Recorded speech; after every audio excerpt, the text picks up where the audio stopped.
Going to get started here in a lively discussion about our favorite four-letter word, the SPAC. We have three panelists here, and together we're really covering many angles of the SPAC market: sponsor, investor, underwriter, capital markets advisor, risk manager. In fact, Omid here is a serial sponsor of SPACs.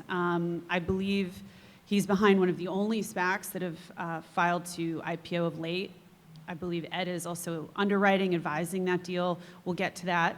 But today on this panel, we're going to discuss opinions about the product and ultimately get to some informed conclusions about 24 and beyond for SPACs. So why don't we start with intros? Give me a brief summary of your backgrounds. Omid? Yeah, hi. Nice to meet everybody. I live here in Palm Beach, and we do a series of different things. We own an investment bank and broker-dealer where we advise high-growth venture-backed businesses called Farberhar Capital, and we also have a fund called 1789 Capital, which invests in what we call the EIG economy. I'll be talking about that later today in the ESG panel. EIG is the opposite of ESG. It's about entrepreneurship, innovation, and growth. So we invest privately through that fund. So we have a merchant banking offering. And then finally, we have a Colombier SPAC franchise, which Ashley alluded to, where we are sponsors of SPACs. The deal we just did a few months ago was with Michael Seifert, who spoke earlier, which was Public Square. We took them public on the New York Stock Exchange. And so those are kind of the three business lines that we operate. Ed? Good afternoon, everyone. Ed Covry. I head up Spac Capital Markets at BTIG. I started my career out in equity trading at Goldman Sachs and then B of A and ING Barings before I got introduced to this four-letter word that we all know, SPAC, back in 2005, where I joined a boutique bank that was active in the product, led their capital markets for many of those years, and so I've experienced multiple cycles, seen the maturation of the product, the investor base, and recently pivoted on the thesis that there is the need for multiple services to affect a successful de-SPAC, the threat of research, the threat of sector bankers who can do the work on transactions, valuation, competitive landscape, and broad distribution. So excited to be on board. Thank you. John? Hello, everyone. My name is John Marchese. I'm the National Director of Arthur J. Gallagher's SPAC insurance practice. I focus specifically on private-to-public transaction, M&A transactional liability, and public company directors and officers insurance. Arthur J. Gallagher is the third largest broker in the world. We are broken up into niche-focused practice groups, both by industry verticals and coverage line verticals. Prior to joining Gallagher, I spent a total of 16 years as a managing director and exchange official on both the American and the New York Stock Exchanges. My first experience with SPACs came in 2004 with the first listing, and my firm and I went on to lead 65% of SPAC listings and market making between 2004 and 2010. That's my history in the product. Okay, thanks. So we've all seen a number of SPAC cycles since the early aughts. Ed, why don't you set the table for us about where we are today in the SPAC market? Certainly. So there's been a dearth of issuance this year, which is actually right in line with the traditional IPO market. There's been 47 traditional IPOs, 24 SPAC new issues, although there'll be two more this evening. So you think about it's about a third of the new issue market, and that's a very healthy amount. In the peak of the previous cycle, SPACs were about 55% of new issues, which was not necessarily healthy. There's too much capital raised in the product, as we all know. We're starting to see a lot of inquiries from successive teams that are looking at the runoff of SPACs from peak cycle and the number of operating businesses that are in the queue to come to market and will be on the back half of a lot of bulge brackets timeline to come to market. So we think that we'll see significant issuance pick up next year. It's been about $3 billion year to date of SPAC IPO issuance. probably double that next year. And we also think the quality of the transactions will improve as equity becomes available again. John, are you seeing that too as you probably get started with some of these different SPAC teams early in the process? Yes, we're seeing the same thing. We're seeing obviously the slowdown in new issuance and new filing. Yeah. We're seeing smaller deals coming out of the original IPO, which I think is healthy. Again, I think I'd point to the greater product itself, right? And over the course of the product since it's been invented, it was really the degree to which it was able to realize success or actually be accepted as a viable product really hinged upon the degree of certainty that it could provide to the interested parties in the transaction, right? So the original iteration was having problems with the sponsors bringing good deals to the table. The targets were being scuttled with long-short warrant arbitrage. So you fix that, you go on to iteration 2 with the decoupling of the vote and the redemption right, and then now you have to solve for a problem for recirculation at cash to refill the trust via redemptions. So, you know, it hinges upon providing certainty is really accomplished by either what's available under the confines of the structure itself, and you've seen, you know, every iteration kind of aim toward that with the different features that have been employed to generate certainty either through anchor investors, forward purchase agreements, all of those things, raising capital concurrent with closing, and then, you know, obviously you see the health of the capital markets and the general health of the secondary markets come into play now. Okay, great. So let's talk about issuer needs for a second. You hit on a lot of topics we can get to. How are the issuer needs evolving as of today after the last 2 or 3 years? Omid, you might be. Well, also the right just, person. I mean, the one thing I'd say is like, you started to talk about historical context. That's like extremely important when we're thinking about this and the macroeconomic environment. Like SPACs are super easy to hate because at the peak, it's like a product for rich people. If you really think about it, it's rich guys that get together and like try to do an insider deal, and then basically it's depicted as you're going to screw over this company because you're going to own 20% of it. That's a superficial headline that you have to constantly, you know, fight against if you're in this product. So what I'd be curious if I could just take a brief poll, how many people here think the SPAC product should be eradicated? John, you put together an awesome day. Thank you. These people are really smart. So I just wanted to know who we were speaking to, because sometimes when you do these audiences, just because of what you read, you know, in the journal, because it's easy for journalists, it's a better article to say that these suck, and then everyone comes into it saying this is a shit product, you're ripping people off, and then, you know, quite frankly, we have a very hostile SEC right now as well. You know, one of the things that doesn't get talked about a lot is from an administration to an administration, how much that regulatory environment can shift. And then you add the interest rate environment in, because this to me is really, just like all of us are seeing as practitioners, this is the worst capital markets environment in 25 years. So within the context of that, you have to analyze a product. And for us, it was kind of simple. It's like, what actually works right now? Well, the capital markets are terrible. People lost a lot of money because of the downturn. So there really is an appetite out there for a conventional SPAC. And all of the guys that jumped in because it seemed like easy money can't find a deal. So to the extent that you can play within those supply and demand dynamics, people are announcing deals by paying too much and overinflating value, and then there's no bid for it after they come to that merger negotiation. So it's a self-fulfilling prophecy. And that's what keeps happening. And that's why you can't kind of get out of the rut. And you're like, okay, well, maybe we'll try to do a pipe. Pipe market's closed too. Retail's not coming in because the meme thing's over. So everywhere you look, there's a problem. And so with our deal, we decided to do something different just to, you know, give a bit of a flavor. It was very strategic to try to get interest into this deal from the retail community. And so we picked a product, as you guys heard earlier today, that was somewhat ideological. You have to motivate one of those constituencies to get off the sideline, to get back in order to push the price above $10. I mean, I don't mean to be getting too in the weeds here, but it seems like everybody knows the product pretty well. Otherwise, it's dead. And so what we have found with SPACs, what's interesting about them, and I don't think they're a product for everybody, but for particular parts of the market, they're a very compelling, I think, financing mechanism.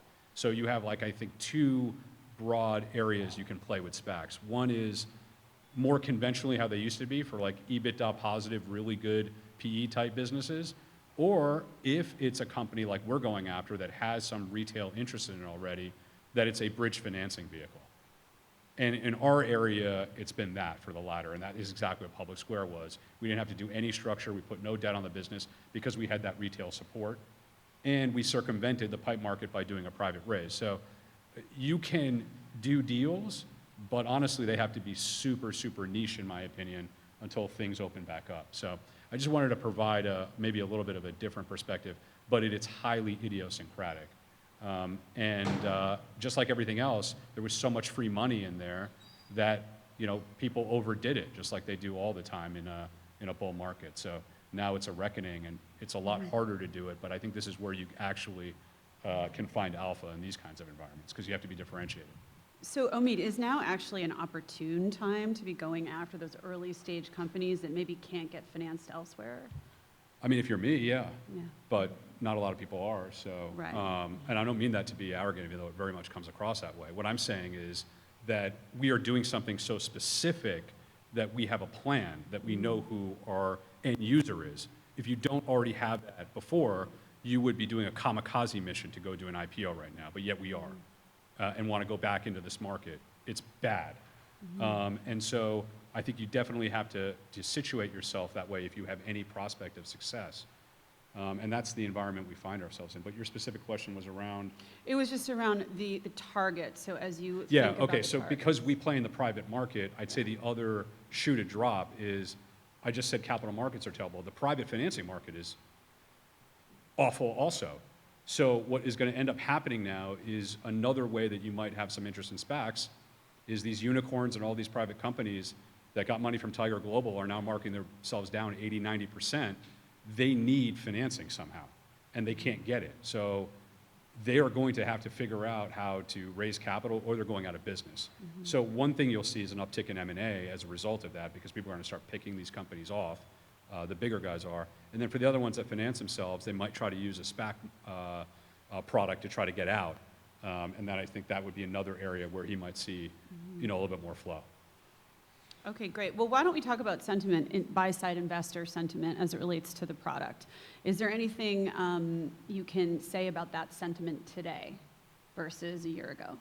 Sure. Naturally, like the broader equity market, the sentiment is negative based off of performance. You look at the traditional IPO market, those names are down. Companies that have gone public through the SPAC are down more. But you can bifurcate that between kind of earlier stage, pre-revenue aspirational businesses, and then well-established revenue-generating, EBITDA positive, profitable businesses that are trading at healthy multiples. What is necessary is to actually package the de-SPAC process with numerous facets to make it look more like a traditional IPO. So to have the financing in place prior to announcement and close, to execute on the business plan, to have built-in research so that there's coverage, so you have access for non-deal roadshows, so you have access to conferences. You want to broaden the investor base in these transactions, and that's where numerous teams fall short. Bring an IR in pre-announcement. Thank you, Ed. It's just part of the recipe for success in a de-SPAC. Okay, great. Well, why don't we talk about advisory side then? We've seen the bulge bracket banks leave the product over the last year or so, right, directionally. Do they return any of their fees, though? Yeah. Okay. So what does that Weird. mean for the CMA role? Certainly. It's obviously, we've embraced the departure. They haven't all departed, but not many have.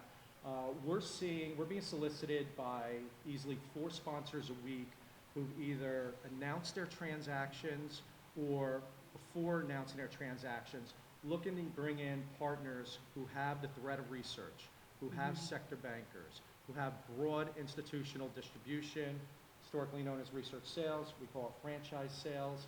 And we're being highly selective in deciding which transactions we can get behind and we believe we can help. But sponsors are recognizing the need. What percentage of those are dogs, though? 3/4? Yeah. Yeah. So that's the state of the state. Mhm. They're desperate. And some of the Yeah. good ones are overvalued. Right. And that Exactly. is always the Yeah. challenge Omid talked to Yeah. as a sponsor, is getting an owner of a business to come at a discount to the market multiple, Yeah. not a premium to the Have market to. multiple. And there's Yeah. dislocation often in a bad public market between private valuations and public valuations. Right. Which wasn't the case before, which was you could do a healthy premium. That was the game that was being played during the boom, which was you just don't stop. So like I actually look back at that period as like was amazingly hard to not be able to make money because it was just kind of a like pass the potato to the next Right. person and mark it up, and then I'm a genius investor because I just happened to get there a little bit earlier than somebody else. But I did no analysis, and I just knew at some point we were going to end it with somebody at the end of that chain. That was the game for a long time. I mean, we haven't had an environment like this. Well, capital markets, 25 years, but interest rates, it's been at least 15 years. Right. So you have portfolio managers that have never invested in an environment like this in their entire career. And I think that's reflected in some of the performance. Yeah. And how should that inform like public company readiness when you're looking at targets?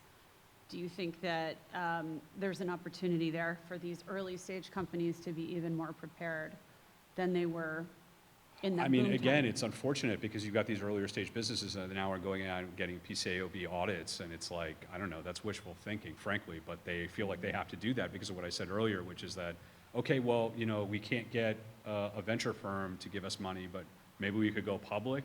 It's a very strange way of thinking, but there was a period of time where that was the case because you could do that. So I don't know. Again, at the same time, like I don't really like the SEC making it harder for companies to go public.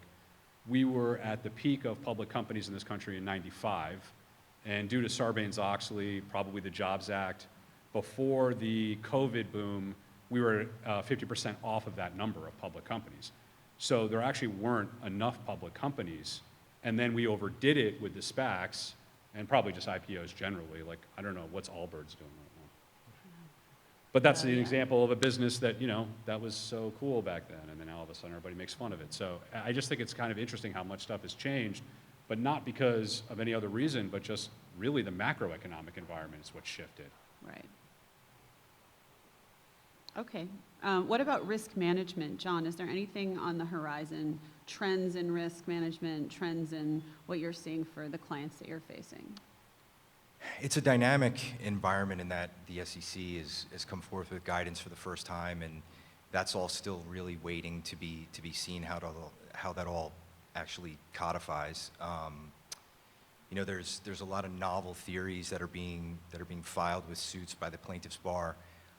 Most notably, I'd say the attempted departure away from the business judgment rule, which has been historically applied to a higher standard of review of entire fairness, which contemplates conflicts of interest, right? And so that creates a problem because SPACs can be seen as inherently conflicted.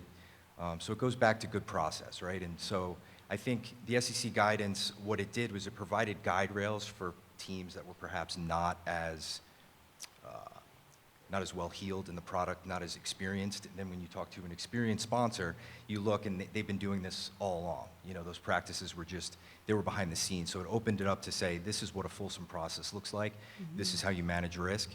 And I think the best way to manage risk is clearly through a well-informed and strategic perspective with which to inform your purchasing decisions. Because very few people in the insurance industry will tell you that the best way to manage costs is to simply purchase less insurance.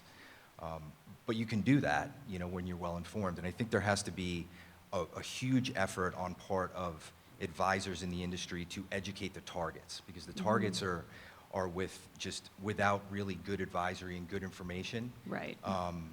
You know, the post-closing combined entity assumes the pre-closing liabilities of the SPAC, which includes the payment of any retention, the proceeds going to their balance sheet. So it's critical, but when you're strategic, you can really optimize that. I don't know why you'd ever give projections, ever now.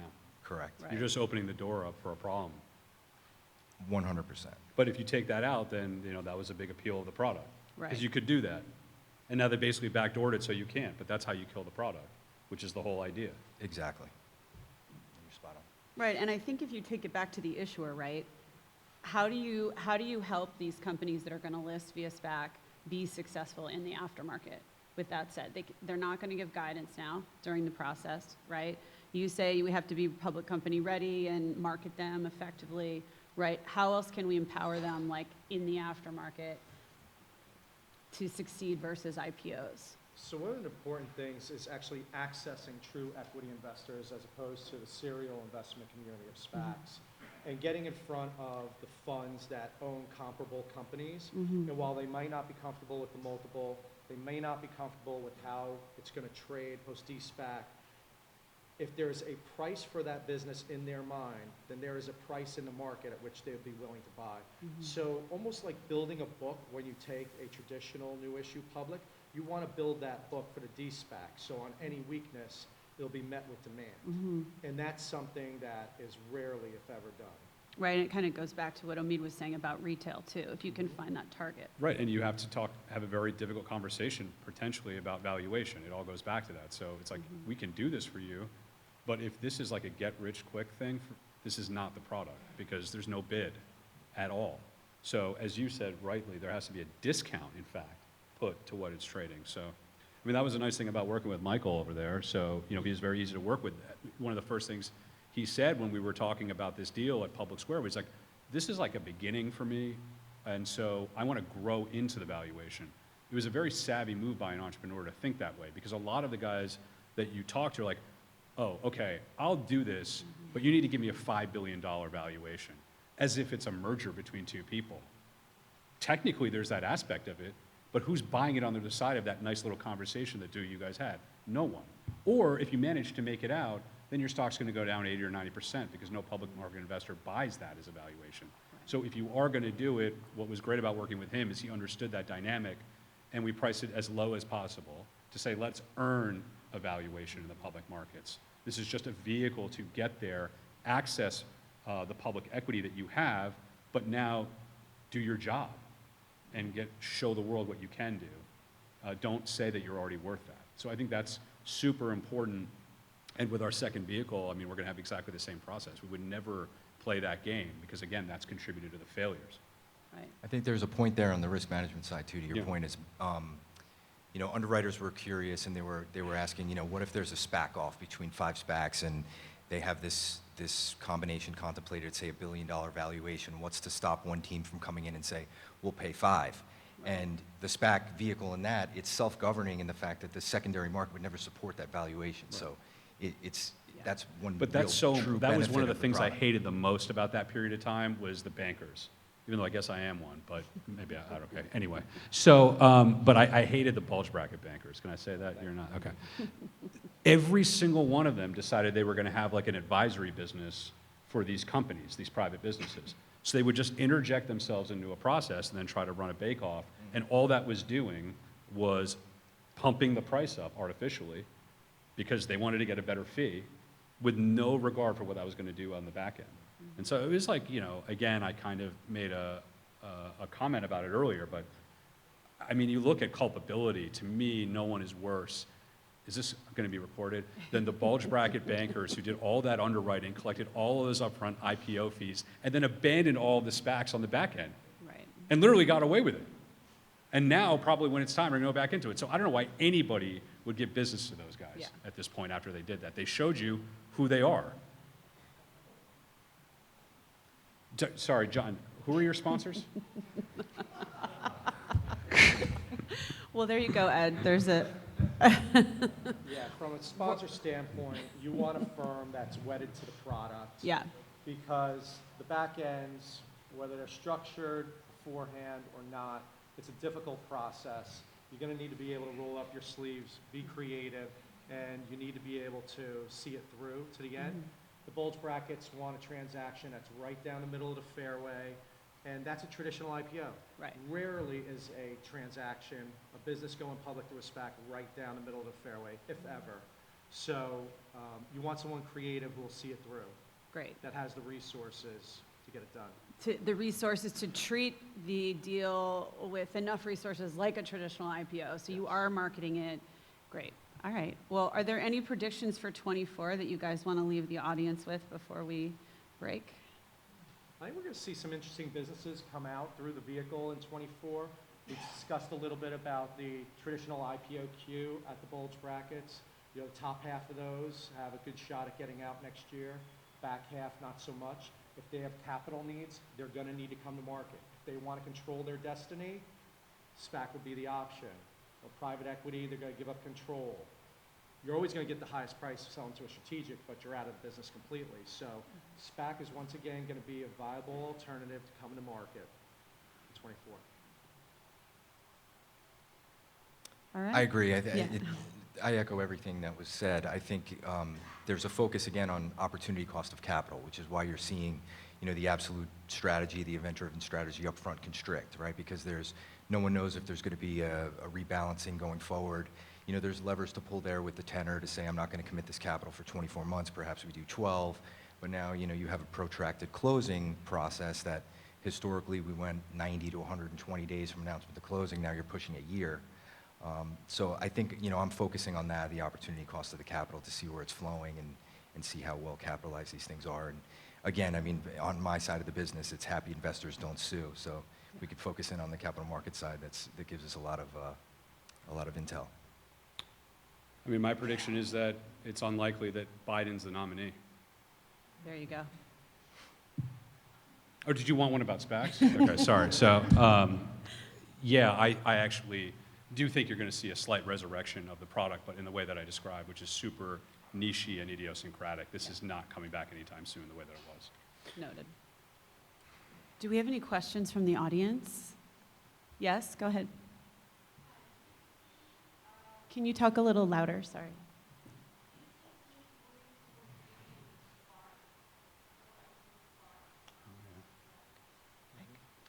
There's very few that could utilize that vehicle effectively.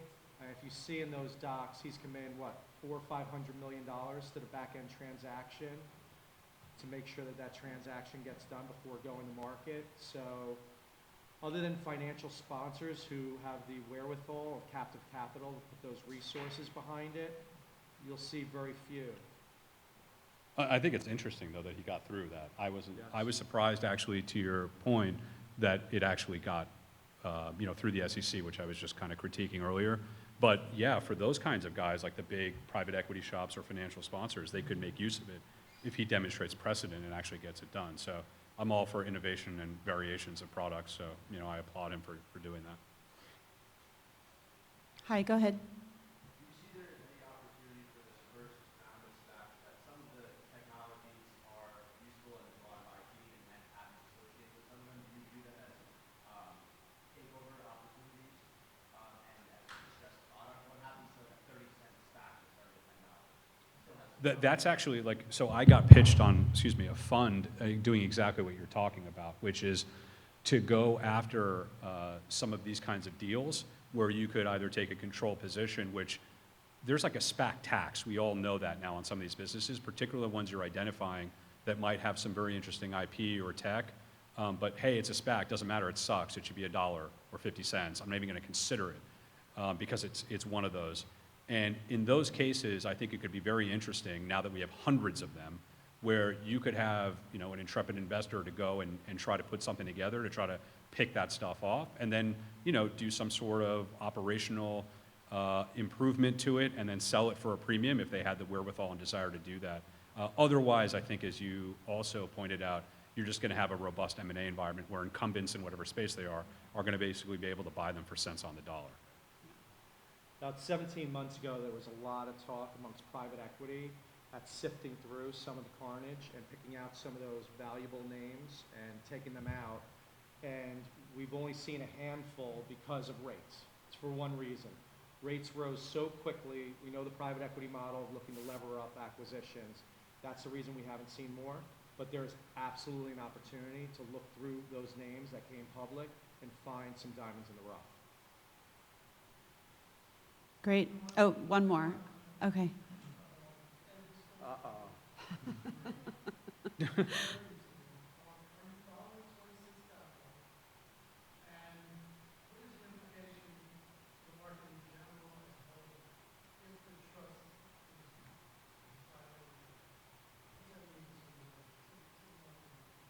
Right. right, so 26 Capital was a sponsor of SPAC that was going to take a Manila casino public, Jason Ader. The transaction was terminated. The sponsor group is being sued. They're looking to penetrate the trust, which we have not seen previously, and the accusations are improprieties there.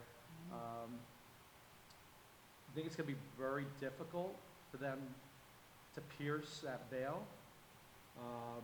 There are implications, obviously, if somehow they find a way to it.